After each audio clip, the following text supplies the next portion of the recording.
College के शिक्षकगण, छात्रवृंद, मुझे खुशी है कि मैं आज इस इंस्टीट्यूशन में खड़ा हूँ जिस इंस्टीट्यूशन की नींव डालने में, उसको मान्यता दिलाने में मेरी भी भूमिका रही है।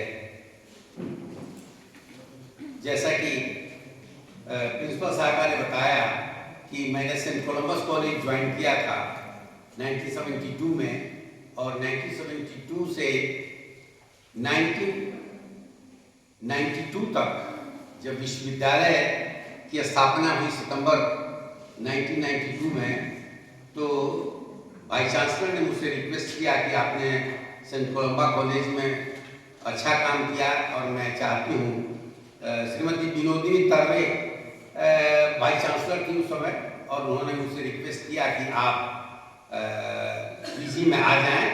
लगभग 20 वर्षों तक आपने यहाँ काम किया और अब पीजी के छात्रों को भी आपके शिक्षण का लाभ मिलना चाहिए। तो मैंने उस इन्विटेशन को स्वीकार कर लिया और फरवरी 93 में मैंने वहाँ ज्वाइन किया।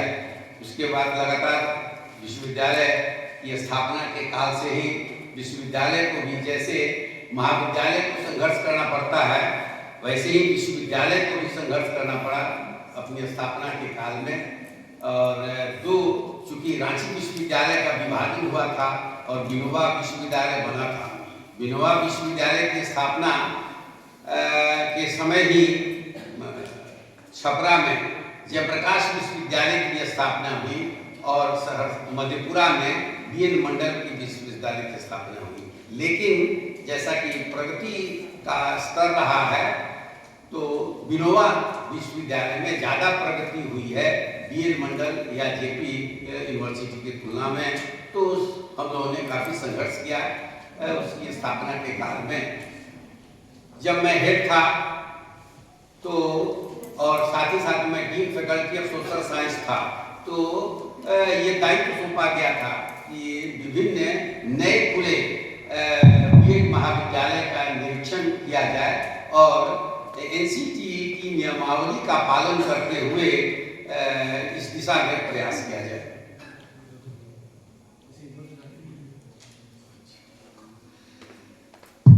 तो ये दायित्व भी मुझे सौंपा गया कि आप गौतम बुद्धा बीएड कॉलेज का इंस्पेक्शन कीजिए, जो पुराने भवन में आप लोगों ने देखा होगा शंकरपुर में है, और ये दायित्व मुझको सौंपा गया था।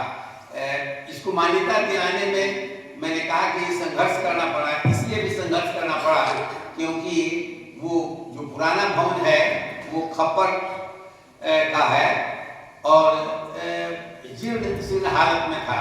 तो मान्यता दिलाते समय इसलिए मुझको संघर्ष करना पड़ा कि जो कई कमेटी के जो सदस्य थे या एफिलिएशन कमेटी के मेंबर्स थे, उनका कहना था कि ये पक्का बिल्डिंग नहीं है इसका। तो मैंने कहा कि कोई भी संस्था जब खड़ा होता है तो वो कच्चे भवन से ही खड़ा होता है, उसमें सुविधाएं जो आवश्यक हैं, जो मैंडेटरी क्लॉजेस हैं एनसीटीई के, उनका पालन सुनिश्चित करना हम लोगों का कर्तव्य है। और हर इंस्टीट्यूशन को दिक्कत होती है। अपने विश्वविद्यालय में हमने उदाहरण दिया कि कैसे हम लोगों ने विभाग खोला, कैसे विस्तार हुआ, कैसे बिल्डिंग बना, कैसे हम लोगों ने शिफ्ट किया। तो गौतम बुद्धा भी अभी खपड़े के मकान में है, लेकिन जो आवश्यक शर्तें हैं वो पूरा करता है। और दूसरी बात कि मान्यता के क्लॉज में ये कहीं नहीं है कि पक्का मकान ही होना चाहिए मान्यता प्राप्त करने के लिए। तो कुलपति जी ने मेरा समर्थन किया और बाद में सभी सदस्यों ने सर्वसम्मति से मेरे तर्क को स्वीकार किया और इस तरह से मान्यता का क्रम आरंभ हुआ। मैंने वहाँ का भी इंस्पेक्शन किया और जब ये भवन बन रहा था उसमें भी एक बार आया। तो खुशी होती है कि अपने लगाए गए पौधे को पुष्पित और पल्लवित होते हुए देखकर खुशी होती है। मिथिलेश मिश्रा जी ने और उस समय जो प्रबंध कमेटी के सदस्य थे, उन लोगों ने भी काफ़ी प्रयास किया और आज आप देख रहे हैं कि कॉलेज सफल है।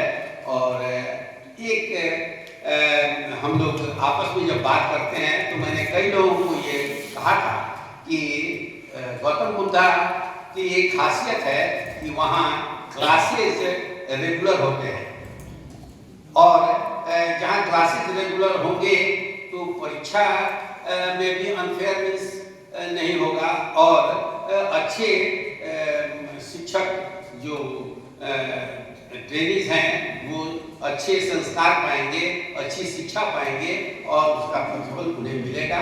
तो आज ये गौतम बुद्ध कॉलेज जो है सो इस क्षेत्र में एक अग्रणी संस्थान के रूप में जाना जाता है। मैडम ने मेरे नाम के बारे में थोड़ी गलती की, NN सिंह नहीं, मेरा नाम SN सिंह है और शुभ नारायण सिंह मेरा नाम है। और ये नाम का कोई महत्व नहीं है, लेकिन मैं बता दूं कि सेंट कोलंबा कॉलेज में रहते हुए भी मैंने कोशिश किया कि छात्रों को सही मार्गदर्शन मिल सके। विश्वविद्यालय के अध्यक्ष के रूप में, विश्वविद्यालय में संकाय अध्यक्ष के रूप में मैंने इसी भूमिका का निर्वहन किया। महाविद्यालय एक अच्छा कार्य कर रहा है कि भारतीय संविधान के गौरव अभियान को आगे बढ़ाया जा रहा है। क्यों हम गौरवान्वित महसूस करते हैं संविधान को लेकर के? उसके कई कारण हैं। संविधान के निर्माताओं ने काफी मेहनत करके संविधान का निर्माण किया। जो संविधान के प्रावधान किए गए वो भारत की जनता के लाभ के लिए किए गए। क्या इसका भी आकलन होना चाहिए कि संविधान निर्माताओं ने जो संविधान का निर्माण किया, उसके लिए प्रावधान किए, उन प्रावधानों का पालन सही रूप से किया जा सकता है कि नहीं, किया जा रहा है कि नहीं, और कितना किया जा रहा है। इसके साथ ही साथ जो नई पीढ़ी आती है, नया जनरेशन आता है, उसको अपने संविधान के प्रति भी गौरव का भान होना चाहिए। ऐसा नहीं है कि जैसा कि कुछ नेता अपने पॉकेट में संविधान की प्रति रखते हैं और हाथ से लहराते हैं और ये कहते हैं कि संविधान की रक्षा करनी है। तो रक्षा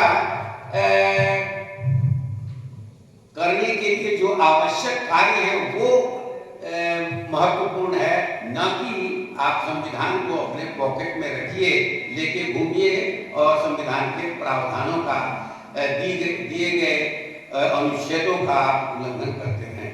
तो जो विषय दिया गया है मुझे, उसमें है कि directive principles of state policy, राज्य के नीति निर्देशक तत्व। ये जो नीति निर्देशक तत्व हैं, इनकी आवश्यकता क्यों संविधान के निर्माताओं ने महसूस की कि संविधान में इसका भी स्थान होना चाहिए। संविधान के निर्माताओं ने भारत के संविधान को इतना लंबा और विस्तृत लिखा कि माना जाता है कि दुनिया का सबसे लंबा संविधान है। उसके पक्ष और विपक्ष में कई तर्क दिए जाते हैं, लेकिन संविधान निर्माताओं की मूल भावना, मूल उद्देश्य उनका यह था कि हम सारी बातों को लगभग हम संविधान में लिख दें, ताकि भविष्य में आने वाली पीढ़ियों को इस संघर्ष नहीं करना पड़े, उसकी व्याख्या में कोई दोष नहीं रहे, और अधिक से अधिक जो कुछ ये भी आलोचना में कही जाती है कि कुछ भाग अनावश्यक है, कि अगर उसको नहीं भी लिखा जाता तब भी भारतीय संविधान अच्छा होता। उन तर्कों में एक तर्क ये भी है कि ये राज्य के जो नीति निर्देशक तत्व हैं, ये राज्य के, क्या आवाज हमारी नहीं पहुंच रही है? नहीं, कोई बात नहीं है। अभी 1 घंटा 1.5 घंटा तक मैं बोल सकता हूँ, कोई दिक्कत नहीं है। क्या माइक वो नहीं है। तो ये राज्य के नीति निर्देशक तत्व देने का, सारे प्रावधान जो है संविधान में है, दिए गए हैं, मौलिक अधिकार को प्राथमिकता ज़्यादा दी गई है और उसके बाद चौथे भाग में नीति निर्देशक तत्वों का उल्लेख किया गया है। संविधान के निर्माताओं ने प्राथमिकता के आधार पर किसको प्राथमिकता प्रायोरिटी दी जानी चाहिए इसका ख्याल रखा और उसी क्रम से संविधान के अध्यायों का उल्लेख किया गया है। स्वाभाविक है कि नागरिकों को मौलिक अधिकार ज्यादा जरूरी है, इसलिए मौलिक अधिकार का अध्याय पहले रखा गया और नीति निर्देशक तत्व को बाद में रखा गया। संविधान सभा के एक सदस्य ने पूछा था डॉक्टर अम्बेडकर से कि आप बताइए कि संविधान का सबसे महत्वपूर्ण अंश कौन सा है, तो उनका कहना था कि संविधान का सबसे महत्वपूर्ण प्रावधान अनुच्छेद 32 है, जो कि मौलिक अधिकारों की गारंटी देता है और आर्टिकल 32 सर्वोच्च न्यायालय और आर्टिकल 226 उच्च न्यायालय को यह अधिकार देता है कि विभिन्न लेख, जो 5 प्रकार के लेख हैं, जैसे हैबियस कॉर्पस है, मैंडेमस है, प्रोहिबिशन है, सर्सियोरारी है, को वारंटो है, इन सारे रिट्स के माध्यम से वो मौलिक अधिकारों की रक्षा करता है। तो कुछ लोग ये कह सकते हैं कि जब मौलिक अधिकार का विस्तार से कर दिया गया वर्णन, तो फिर ये नीति निर्देशक तत्व देने की क्या जरूरत है? तो ये नीति निर्देशक तत्व राज्यों को निर्देश हैं संविधान निर्माताओं के द्वारा कि आपको अपने विधि निर्माण में, राज्य के विषय में, विधि निर्माण में, और केंद्र को भी अपने विषय में संघीय सूची में जब आप विधि निर्माण करेंगे तो इन निर्देशों का ध्यान रखेंगे और इसीलिए इन निर्देशों को विस्तृत रूप से लिखा गया। कई ऐसे इसमें जो नीति निर्देशक तत्व हैं वो कुछ आलोचक कहते हैं कि ये मिक्स्ड है, जैसे मिक्स्ड वेजिटेबल आप लोग खाते हैं, जैसे खिचड़ी खाते हैं, वैसे ही इसमें कुछ आवश्यक कुछ अनावश्यक निर्देशों की भी चर्चा की गई है। जैसे जो कहा जाता है कि राज्य के नीति निर्देशक तत्वों में कुछ गांधी जी के विचारों का पालन करने के लिए गांधी के सिद्धांतों का वर्णन किया गया है, पहला। दूसरा कहा जाता है कि इसमें समाजवादी सिद्धांतों का वर्णन किया गया है कि कैसे समाजवाद लाया जाए, और तीसरा कुछ उदारवादी सिद्धांतों का वर्णन किया गया है। तो ये तीनों सिद्धांत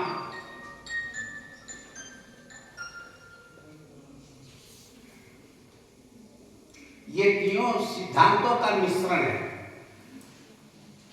और प्रयास ये किया गया संविधान के निर्माताओं के द्वारा कि इसको जो कुछ अनावश्यक है, क्योंकि एग्जीक्यूटिव ऑर्डर से भी उनका पालन कराया जा सकता था। जैसे जो राष्ट्रीय और अंतर्राष्ट्रीय महत्व के धरोहर हैं, जो विरासत में मिला है हमको, उनकी रक्षा के लिए तो ये तो एक एग्जीक्यूटिव ऑर्डर से भारत सरकार निकालती और ये दायित्व सौंप दिया जाता है।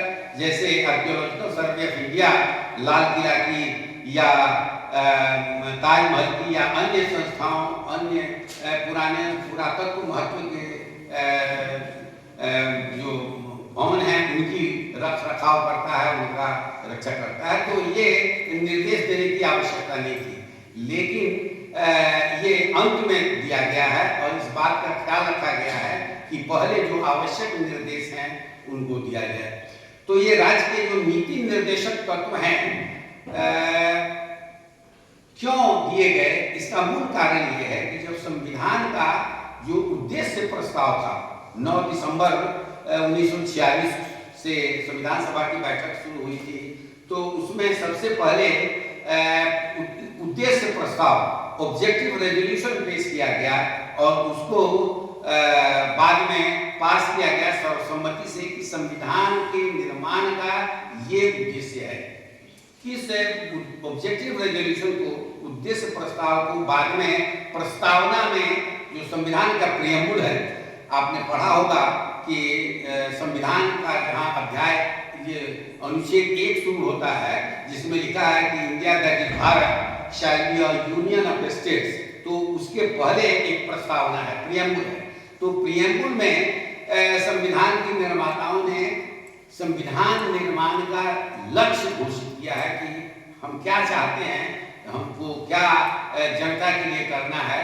तो उसमें प्रस्तावना में ये कहा गया है कि we the people of India having solemnly resolved to constitute India into a sovereign democratic republic।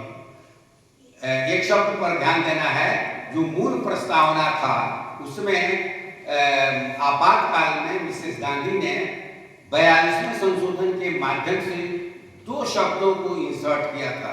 2 वाक्यांश कहा जाता है, क्लॉज कहा जाता है। उन 2 क्लॉज को इंसर्ट किया था, सोशलिस्ट और सेकुलर। ये मूल संविधान में नहीं था।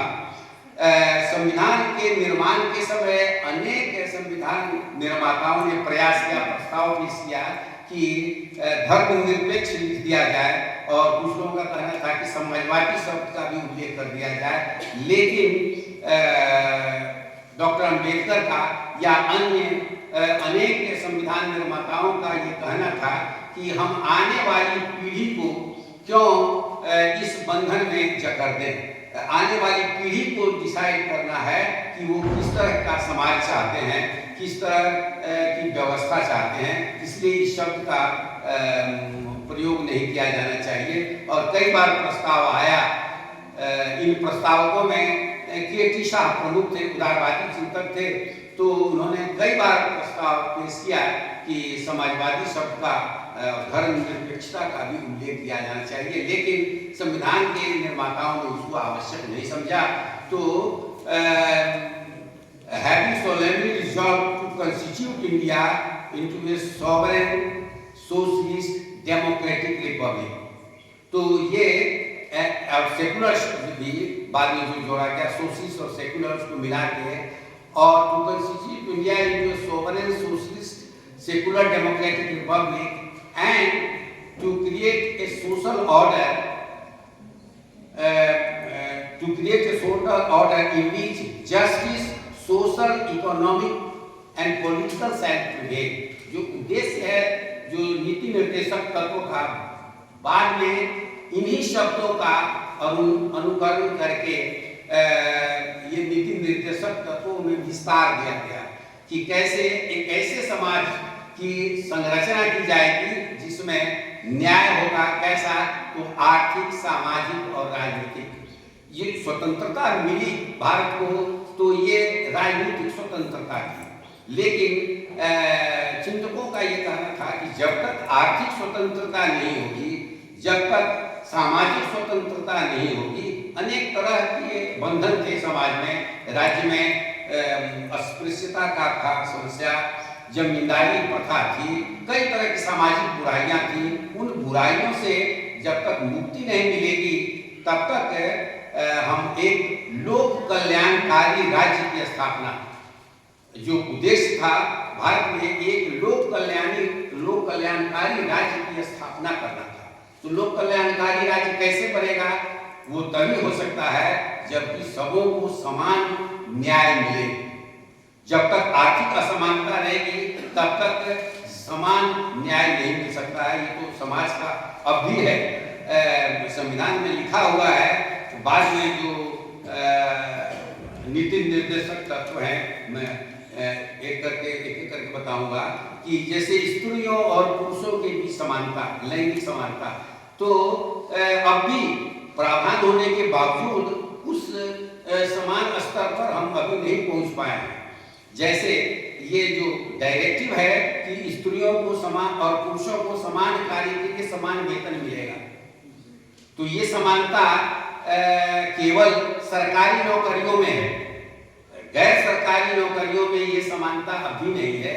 समाज में जो लोग रहते हैं, जैसे आप अपने घर में जब श्रमिक रखते हैं, तो जो स्त्री है, महिला है, उसको रेजा करते हैं, और जो पुरुष है उसको ज्यादा वेज दिया जाता है और स्त्रियों को कम दिया जाता है। ये ठीक है कि सरकारी नौकरियों में equal pay for equal work है, समान कार्य के लिए समान वेतन है, इसमें डिस्क्रिमिनेशन नहीं किया जा सकता है। तो ये मौलिक अधिकार और राज्य के नीति निर्देशक तत्वों में मूल अंतर यही है कि जो मौलिक अधिकार हैं ये निगेटिव अधिकार हैं, ये राज्य को दिया गया है। जो अनुच्छेद 12 से लेकर के 35 तक के अध्याय हैं उसमें सारे स्टेट को प्रोहिबिट किया गया है, मना किया गया है, निषिद्ध किया गया है कि आप ऐसा कोई कानून नहीं बनाएंगे जिसमें किसी तरह का नागरिकों के बीच जाति के आधार पर, धर्म के आधार पर, क्षेत्र के आधार पर, लिंग के आधार पर, पेशे के आधार पर किस तरह की कोई का भेदभाव नहीं किया जाएगा।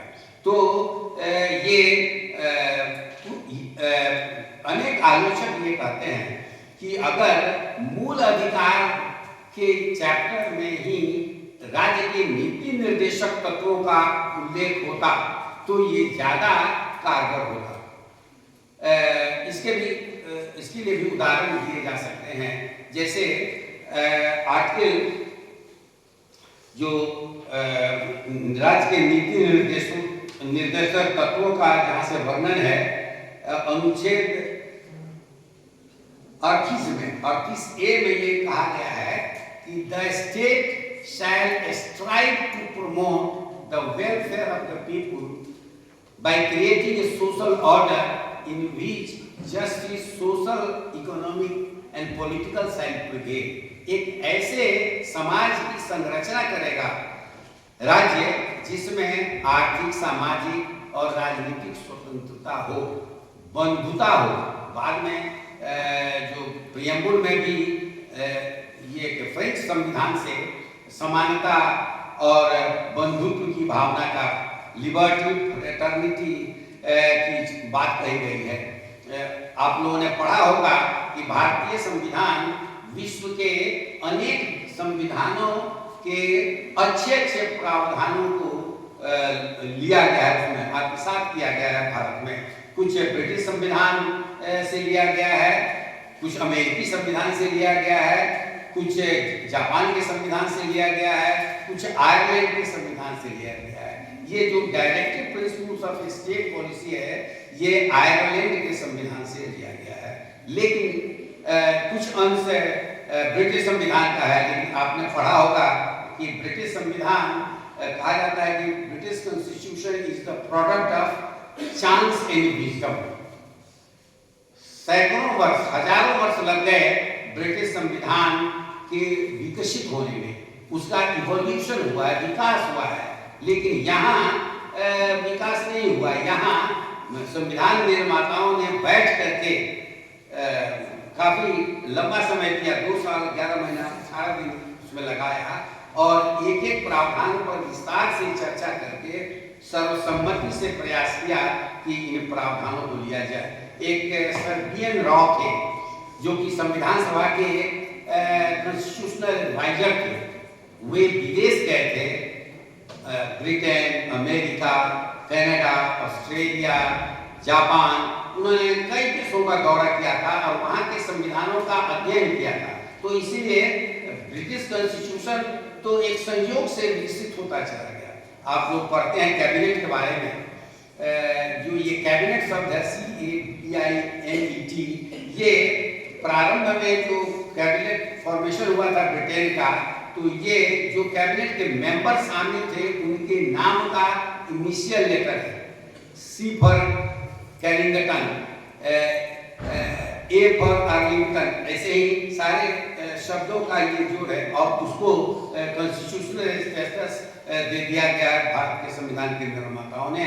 तो जैसे द्विदलीय पद्धति ब्रिटेन में विकसित हुआ है, संयोग की बात है। एक ऐसा राजा था कि उसको टैक्स कलेक्शन करना था, तो स्वाभाविक है कि ब्रिटेन में जो धनी थे, जो हाउस ऑफ लॉर्ड्स के मेंबर थे, वो नहीं चाहते थे कि ज़्यादा हमको टैक्स देना पड़े।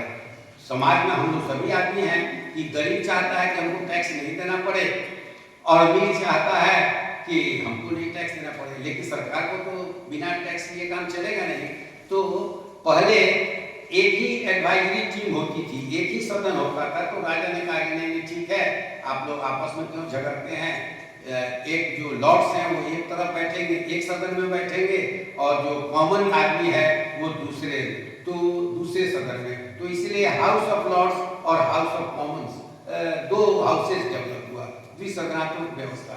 तो वो ब्रिटिश संविधान चांस एंड विजडम का, संयोग का और बुद्धिमत्ता का प्रतीक है। लेकिन भारतीय संविधान निर्मित संविधान है, जिसमें कुछ अमेरिकी संविधान के भी अंश लिए गए हैं, और जैसे संविधान की सर्वोच्चता, जैसे सर्वोच्च न्यायालय के अधिकार, तो और पार्लियामेंट्री सिस्टम ब्रिटिश संविधान से लिया गया है। तो ये आयरलैंड के संविधान में इस तरह के निर्देश दिए गए हैं। तो सर BN राव ने ये कोशिश किया कि दूसरे देशों के अच्छे प्रावधानों को हम अपने देश में अपनाएं, और इसमें कोई बुराई नहीं है कि अच्छे किसी दूसरे देश में अगर शासन प्रणाली में अच्छाई है तो उसको अपनाया जाए। लेकिन पता नहीं संविधान के निर्माताओं का ध्यान इस ओर नहीं गया।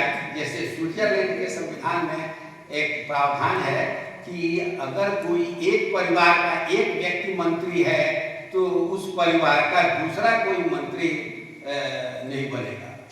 यहाँ भी अगर उन्होंने ऐसा प्रावधान किया होता तो अभी एक एक परिवार के जो कई मंत्री बन जाते हैं, मुख्यमंत्री बन जाते हैं, प्रधानमंत्री बन जाते हैं, एक ही परिवार के कई सांसद हो जाते हैं, तो उस पर रोक लगती।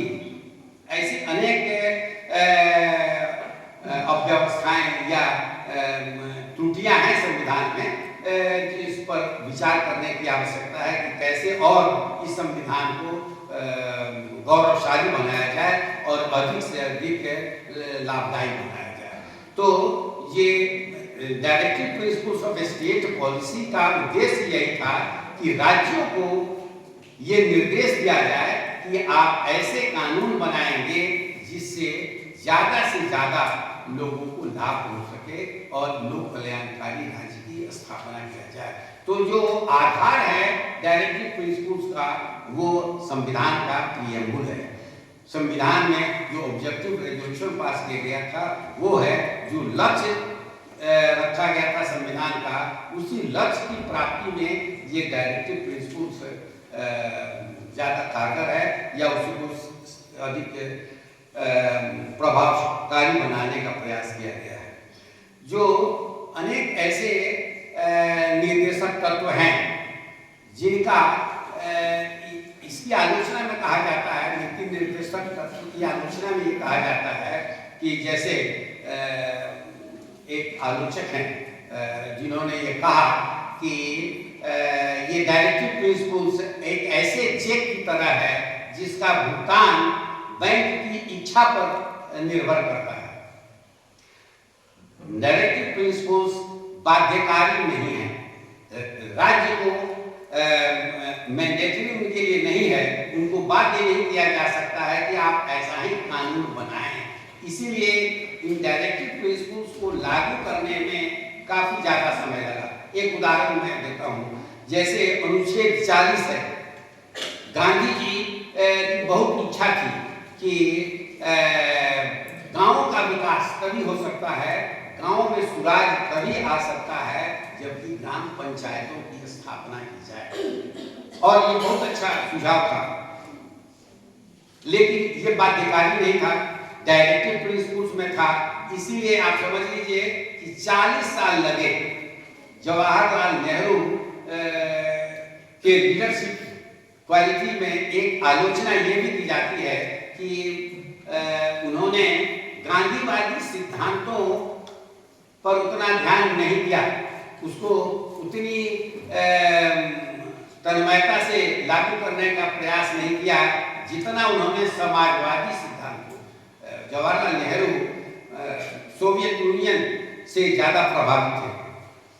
लेफ्ट जो वामपंथी पार्टियां हैं, वामपंथी विचारधारा है, उससे वो ज़्यादा प्रभावित थे। सोवियत यूनियन गए थे और उन्होंने वहाँ देखा कि कैसे सोवियत यूनियन का विकास हो रहा है, कैसे बड़ी बड़ी इंडस्ट्रीज लगाए जा रहे हैं, समाजवाद में और साम्यवाद में और लोकतंत्र में जो मूल अंतर है, पहले ये समझने की बात है कि लोकतंत्र में तो हम बहस करते हैं, तर्क वितर्क करते हैं, संसद में तर्क वितर्क करते हैं और तब निर्णय लेते हैं, लेकिन साम्यवाद में डिक्टेटरशिप ऑफ द प्रोलिटेरिएट होता है। मतलब पार्टी सर्वे सर्वा है, चुनाव वहां दिखावा है, आडंबर है।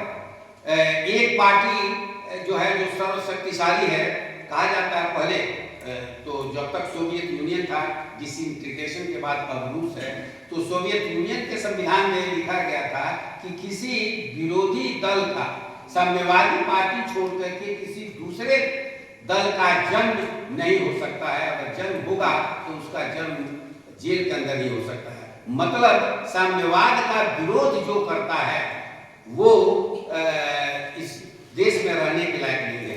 एक उदाहरण मैं देता हूँ कि बहुत अच्छे तानाशाह थे स्टालिन, बहुत अच्छे नेता थे लेनिन, लेकिन लेनिन के बाद स्टालिन इतने ज्यादा तानाशाह थे, उनके सामने देश के निर्माण का लक्ष्य था, इसलिए उन्होंने कभी भेद नहीं किया अपने परिवार में और जनसाधारण के बीच में। उनकी बेटी स्वेतलिना ने एक किताब लिखी है, मेमोयर, उसमें उसने कहा है कि एक रात मैं डाइनिंग टेबल पर मैं थी, पिताजी थे और मेरे पति थे, मतलब बेटी और दामाद थे, और दामाद ने केवल एक आलोचना की है स्टालिन को कि साइबेरिया भेज करके सोवियत यूनियन के इतने नागरिकों को जो विरोध कर रहे हैं आपका, तो इतने लोगों की हत्या कराई जा रही है, क्या हत्या ही एकमात्र उपाय है? किसी और उपाय से उनको कन्विंस नहीं किया जा सकता है, या उनकी हत्या नहीं रोकी जा सकती है? तो उसने लिखा, स्वेतलाना ने, कि अगली सुबह जब मेरी नींद खुली तो मेरे पति बिस्तर पर नहीं थे। उसके बाद कभी देखा ही नहीं गया उनको। क्यों? स्टालिन का कहना था कि जो कोई मेरी नीतियों का विरोध करता है वो सोवियत यूनियन का दुश्मन है, चाहे वो मेरे परिवार का ही क्यों नहीं हो। तो लेकिन ये फर्क है, ये ऐसा लोकतंत्र में नहीं किया जा सकता है। यही कारण है कि आपने देखा कि कैसे 90 के बाद डिसइंटीग्रेशन हो गया सोवियत यूनियन का। जो समाजवाद का, जो साम्यवाद का जो लक्ष्य है, ये तो बहुत आइडियल है, आदर्श है। उस लक्ष्य की प्राप्ति अगर हो जाए तो उससे अच्छा कुछ हो ही नहीं सकता है। जो लक्ष्य है, अंतर है समाजवाद में और साम्यवाद में कि एक का कहना है कि जो वर्कर्स हैं, from each according to his ability, उनकी क्षमता के अनुसार उनका काम लिया जाए और उनके कार्य के अनुसार उनको वेतन दिया जाए। तो सोवियत यूनियन में पहले स्टालिन तक, लेनिन से लेकर स्टालिन तक ये चला, लेकिन और समाजवाद का ये लक्ष्य है कि from each according to his ability to each according to his need.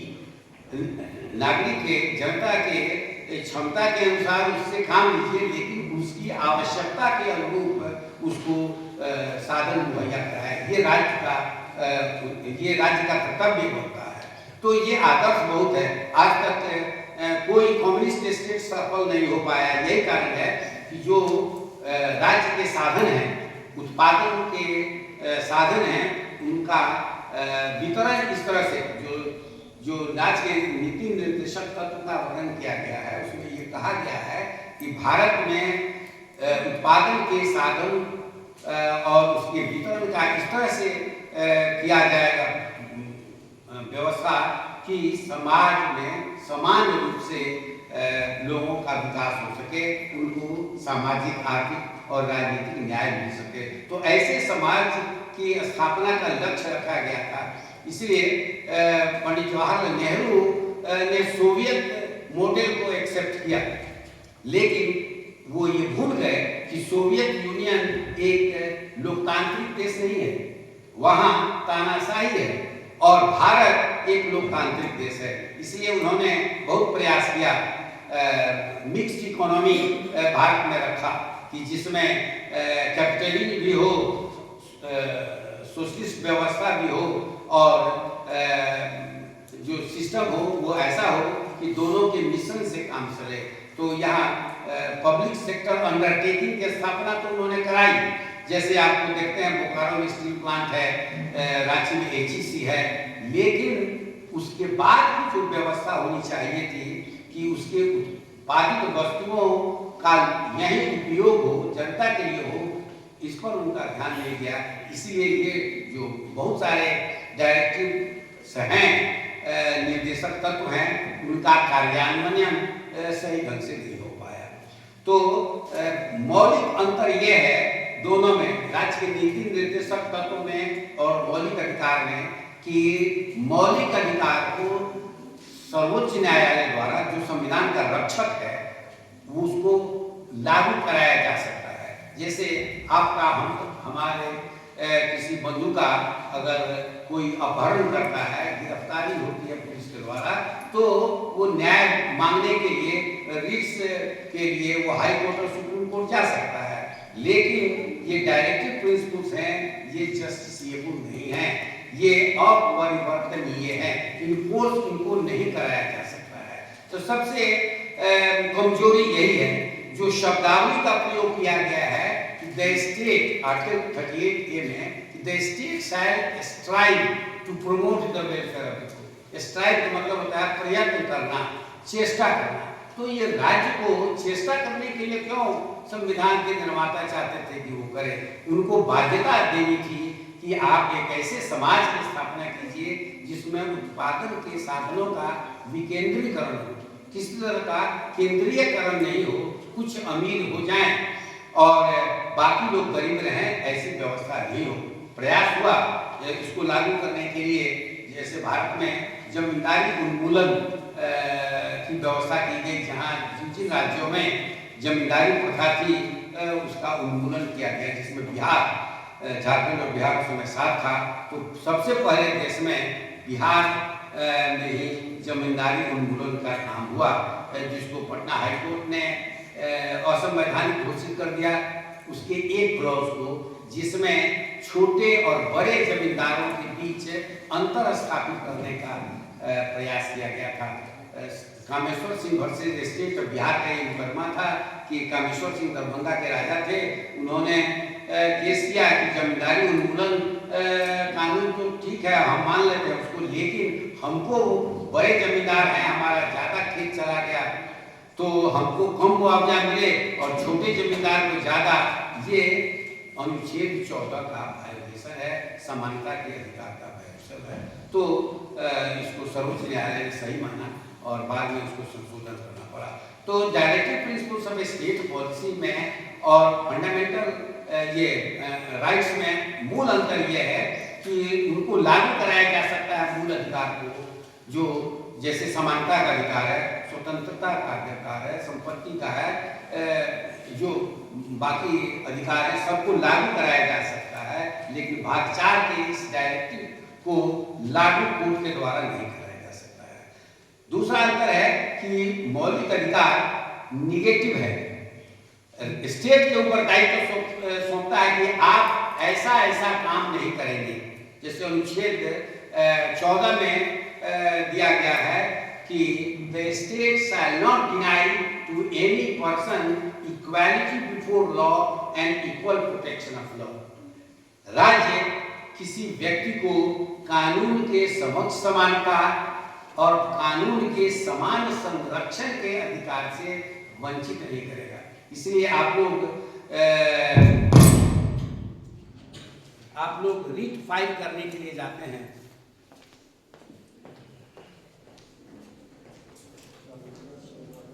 आवाज आ रही है सर? हाँ हम बोल सकते हैं। ये अब पीछे नहीं जा रही है, आप बोलिए सर। तो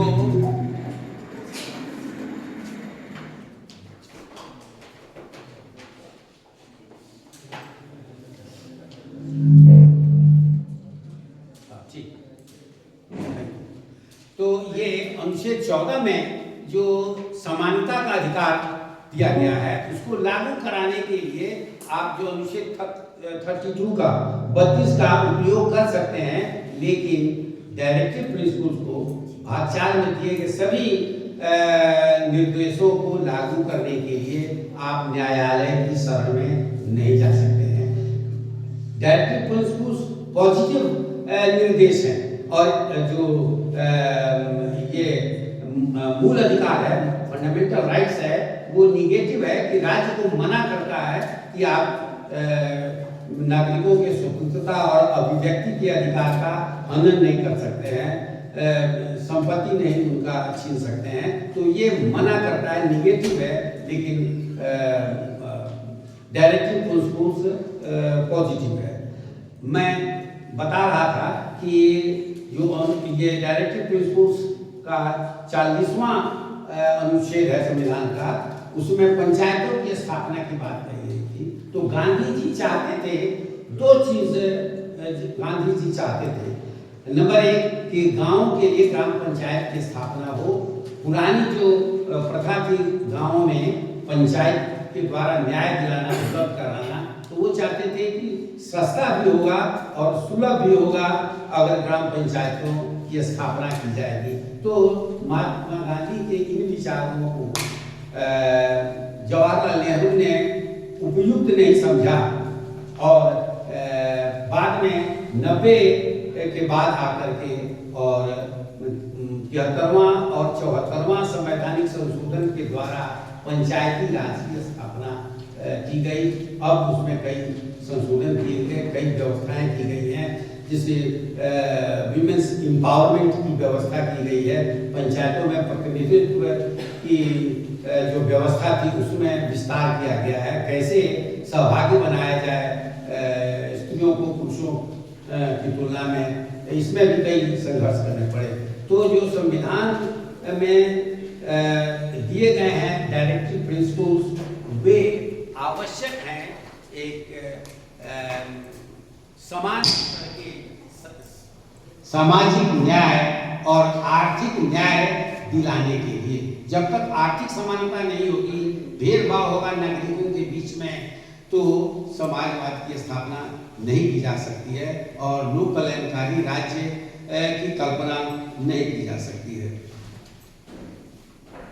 संविधान के डायरेक्टिव प्रिंसिपल के अनुच्छेद 41 में भी व्यवस्था की गई है कि बूढ़ों के लिए, बेरोजगारों के लिए जो असमर्थता आ जाती है बुढ़ापे में, उनकी हित के लिए कानून बनाने का दायित्व राज्यों को है।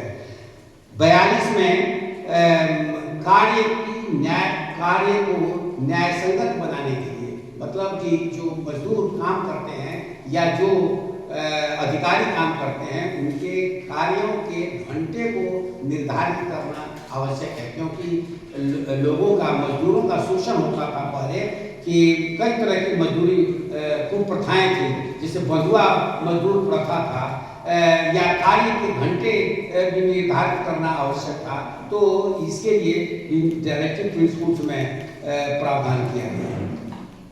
अनुच्छेद 43 में कुटीर उद्योगों की स्थापना और उनके विकास पर बल देने के लिए निर्देश दिया गया है। ये कुटीर उद्योगों की स्थापना भी गांधीवादी सिद्धांत का, मैंने कहा ना कि ये खिचड़ी है डायरेक्टिव प्रिंसिपल्स, कुछ गांधीवादी विचार के आधार पर है, कुछ समाजवादी विचार के आधार पर है, और कुछ उदारवादी लिबरल फिलॉसफी के आधार पर है। तो महत्व दिया जाना चाहिए था कि कुटीर उद्योगों की स्थापना का। भारत में कहा जाता है कि हम लोग को जो विकास का मानक था वो आरंभ में सही नहीं था। ये हैवी इंडस्ट्री के जगह पर गांधी जी के द्वारा व्यक्त किए गए विचारों का अगर अनुपालन कराया जाता, इस डायरेक्टिव को लागू कराया जाता, तो गांव ज्यादा खुशहाल होते। अब हम सभी देखते हैं कि शहरों की संख्या बढ़ती जा रही है, शहरों में लोग गांव छोड़ करके आके बस रहे हैं, तो शहरों में गंदगी, पर्यावरण, ये सारी समस्याएं पैदा हो रही हैं। अब इसको ध्यान दिया जा रहा है कि गांव का ही अगर विकास कर दिया जाए, वहाँ शिक्षा और स्वास्थ्य की व्यवस्था कर दी जाए, तो जो ये प्रावधान है डायरेक्टिव प्रिंसिपल्स के, तो गांव मजबूत होंगे और गांव के साथ साथ फिर शहर भी मजबूत होगा और ज़्यादा तीव्र गति से विकास होगा। एक महत्वपूर्ण निर्देश संविधान में लिखा गया अनुच्छेद 44 में, नागरिकों के लिए समान नागरिक संहिता, यूनिफॉर्म सिविल कोड। आप समझ सकते हैं आजादी के बाद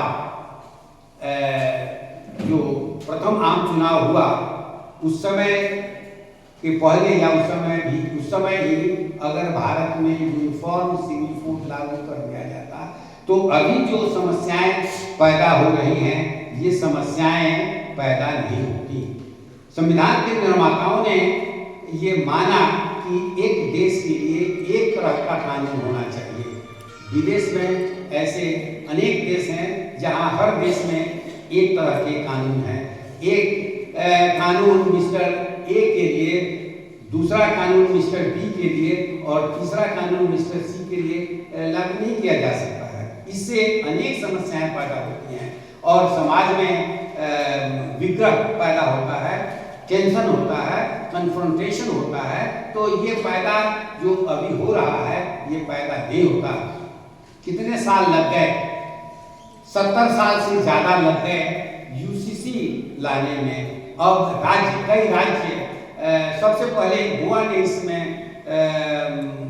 अग्रणी भूमिका निभाई थी और गोवा में यूसीसी लागू हुआ था। इसके बाद उत्तराखंड ने लागू किया है। अब गुजरात में या मध्य प्रदेश में कई राज्यों में लागू हो रहा है, लेकिन अब भी कई राज्य ऐसे हैं जिन्होंने घोषणा की है कि हम उसको लागू नहीं करेंगे। तो ये देखना है कि कैसे देश में एक यूनिफाइड कोड हो, एक संहिता हो, जो कि एक अपराध के लिए समान दंड सबों के लिए हो, जिसमें ये एक यूनिफाइड संहिता होनी चाहिए थी, समान नागरिक संहिता होनी चाहिए थी। तो इसका भी अनुपालन नहीं किया गया।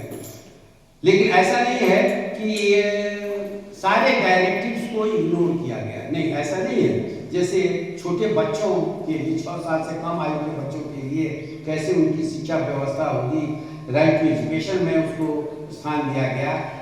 कई ऐसे कानून बनाए गए कि कार्य की दशाओं का, वर्किंग कंडीशंस को डिफाइन किया गया। मैटरनिटी, स्त्रियों के लिए मातृत्व अवकाश के संबंध में कानून बनाए गए और कई कानून पॉजिटिव ढंग से बनाए गए, उनको लागू भी किया गया। तो ऐसा नहीं कर सकते हैं कि डायरेक्टिव्स को, सभी डायरेक्टिव्स को लागू नहीं किया गया। एक डायरेक्टिव था separation of executive from judiciary. न्यायपालिका और कार्यपालिका दोनों ब्रिटिश रेजिम में जब अंग्रेजों का शासन था, तो दोनों इंटीग्रेटेड थे। एक जो डिस्ट्रिक्ट मजिस्ट्रेट होता था, उसको एग्जीक्यूटिव पावर भी होता था और ये जुडिशियल पावर भी होता था। तो ये कहा जाता है कि एक प्रोवर्ब कॉमन है कि power corrupts and absolute power corrupts absolutely. तो ये जो सत्ता जो है वो भ्रष्ट बनाती है, और अगर असीमित सत्ता हो, अनकंट्रोल्ड हो, डिक्टेटोरियल हो, तो उस हालत में और ज़्यादा करप्शन फैलता है। तो ये जो राज्यों को निर्देश दिया गया था कि कैसे आप डिसेंट्रलाइज करें पावर को, तो ये पंचायतों के माध्यम से, नगर पालिकाएं, नगर निगमों के माध्यम से डिसेंट्रलाइज किया गया। इसको करने में इतने साल लग गए। ये अगर आरंभ से ही होता, यूसीसी आरंभ नहीं बना दिया जाता और हिंदू कोड बिल की जगह पर यूनिफॉर्म सिविल कोड लागू किया गया रहता, तो समाज में जो वैमनस्य की भावना है वो नहीं रहती। और इसलिए डायरेक्टिव प्रिंसिपल्स के सही ढंग से लागू नहीं करने के कारण ये आजकल प्रॉब्लम्स हो रहे हैं। जो अंतिम मैंने कहा था कि डायरेक्टिव है कि स्मारकों की रक्षा के लिए प्रबंध करने का दायित्व राज्यों को दिया गया। तो ये दायित्व तो सरकार ने निभाया, अन्य आर्कियोलॉजिकल सर्वे ऑफ इंडिया को ये दायित्व सौंपा गया है और इसका पालन किया गया। एक और डायरेक्टिव का पालन किया गया कि अंतर्राष्ट्रीय क्षेत्र में ऐसे शांति समझौते किए जाएं, ऐसी विदेश नीति हो जिससे कि शांति और सद्भावना में वृद्धि हो। तो नेहरू काल में पंचशील का सिद्धांत लाया गया चीन के साथ मिल करके, और नॉन अलाइन्ड मूवमेंट गुट निरपेक्षता का आंदोलन लाया गया। लेकिन इसमें कितना उससे फायदा हुआ और कितना घाटा हुआ, इसका जब हम आकलन करते हैं तो ये देखते हैं कि जैसे पंचशील का सिद्धांत टोटल फ्लॉप साबित हुआ। उस पंचशील के सिद्धांत के कारण भारत और चीन भाई भाई का नारा दिया गया, लेकिन चीन ने 1962 में भारत में आक्रमण किया और बुरी तरह से भारत उस युद्ध में पराजित हुआ। तो ये नहीं होता अगर पंचशील के सिद्धांत का सही ढंग से अनुपालन कराया जाता। तो इसमें भी कई खामियां रही हैं, इसकी आलोचना की जाती है।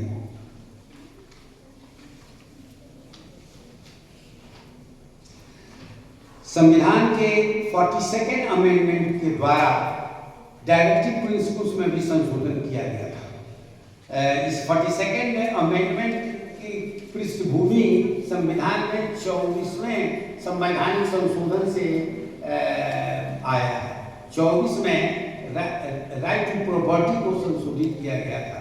उसके बाद फिर उसके परिणाम स्वरूप कई मुकदमे हुए, जिसमें मेन भारत में मुकदमा होने का कारण है राइट टू प्रॉपर्टी, संपत्ति का अधिकार, जिसको अंततः कई मुकदमे हुए जिसमें राज्य ने नागरिकों के जमीन का अधिग्रहण किया।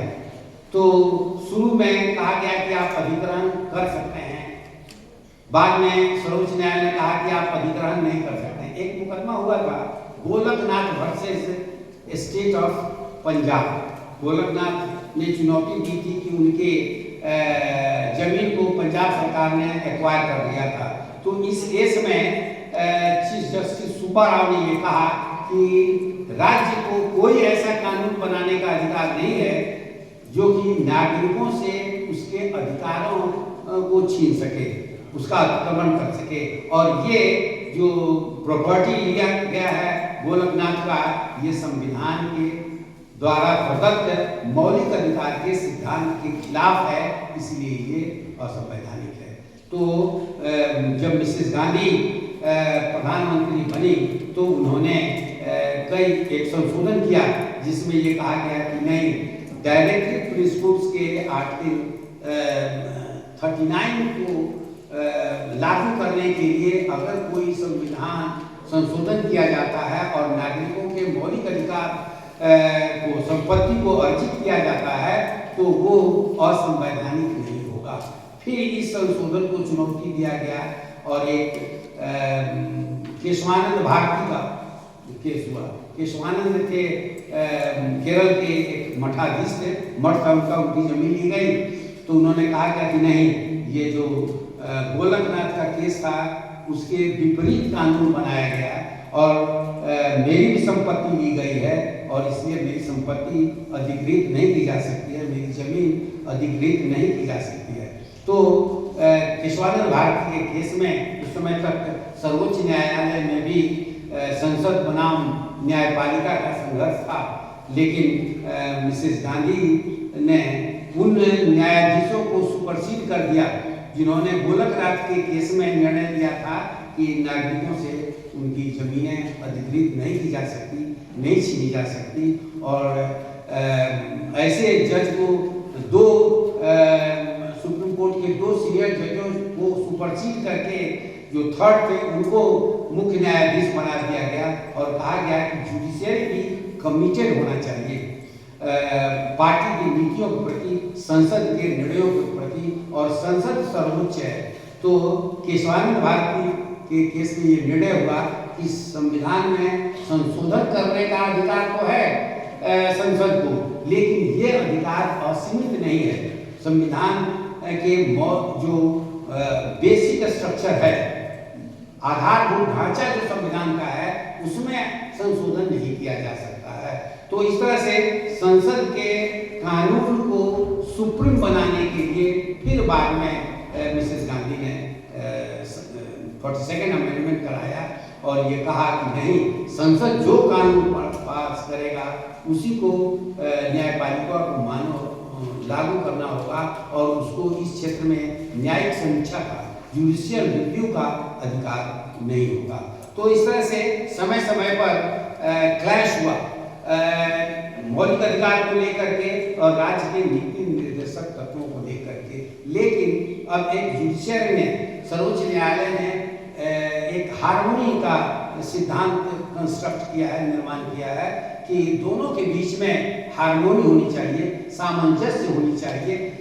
स्वाभाविक है कि अगर सार्वजनिक हित के लिए, जनहित के लिए अगर किसी की संपत्ति ली जाए तो वो असंवैधानिक नहीं है। इसलिए 39 बी और सी को लागू करने के लिए अगर संपत्ति ली जाती है, जैसे सड़क निर्माण करना है, रेलवे लाइन को गुजरना है, एयरपोर्ट की स्थापना करनी है, उसका निर्माण करना है, तो बिना जमीन लिए कैसे विकास होगा? और अगर कोई कहे कि इस जमीन के जाने से मेरे मौलिक अधिकार का हनन हुआ है, अतिक्रमण हुआ है, तो ये गलत है। तो इसलिए सर्वोच्च न्यायालय ने दोनों के बीच में संतुलन स्थापित करने का प्रयास किया और अनेक ऐसे निर्णय दिए जिसमें ये कहा कि हाँ ठीक है, मौलिक अधिकार अविच्छिन्न है, उसको छीना नहीं जा सकता है, लेकिन लोग जो डायरेक्टिव प्रिंसिपल्स हैं वो भी नागरिकों के लिए आवश्यक हैं और तभी सामाजिक न्याय लोगों को मिल सकता है, आर्थिक न्याय उनको मिल सकता है, जो कि संविधान निर्माताओं का मूल उद्देश्य था, नागरिकों को इन न्यायों को उपलब्ध कराना। तो अनेक कानून बनाए गए। लोकसभा के पहले चुनाव के बाद और समय समय पर विभिन्न प्रधानमंत्रियों ने डायरेक्टिव प्रिंसिपल्स को लागू किया, लेकिन वास्तविकता यही है कि डायरेक्टिव प्रिंसिपल्स मैंडेटरी नहीं होने के कारण, वैधानिक कानूनी बाध्यता नहीं होने के कारण, लीगल फोर्स उनके पीछे नहीं होने के कारण उतना इफेक्टिव डायरेक्टिव प्रिंसिपल्स नहीं हो सका जितना कि मौलिक अधिकार है और इसमें और भी प्रयास करने की जरूरत है। अनेक कमियां हैं, तो लोकतंत्र में समय के साथ साथ उन कमियों को दूर करने का मौका मिलता है।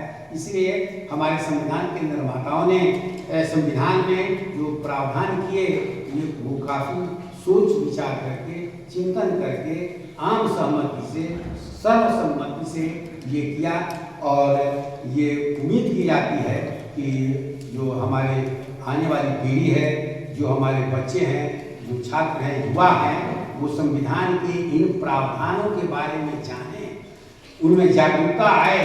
लोकतंत्र तभी प्रभावी हो सकता है जबकि हम प्रभावी हों, हम जागरूक हों, और हम जब जागरूक होंगे, हम तभी जागरूक होंगे जबकि हम अपने संविधान के प्रति उसके बारे में दिए गए प्रावधानों की जानकारी रखें। इसीलिए महाविद्यालय ने ये जो अभियान चलाया है एज पर इंस्ट्रक्शंस कि लोगों में संविधान के प्रति गौरव का भाव पैदा हो, तो हम अपेक्षा रखते हैं कि सभी युवा, सभी बच्चे, चाहे वो स्कूल के हों या कॉलेज के हों या जो गाँव के रहने वाले अनपढ़ हों, वो संविधान की व्यवस्थाओं के बारे में जाने, अपना उनका क्या अधिकार है जाने, अपना क्या उनका कर्तव्य है, जो फंडामेंटल राइट्स के साथ साथ फंडामेंटल ड्यूटी है उनका, वो जाने, तभी संविधान से लाभ उठा सकते हैं और लोकतंत्र को हम मजबूत कर सकते हैं। Thank you.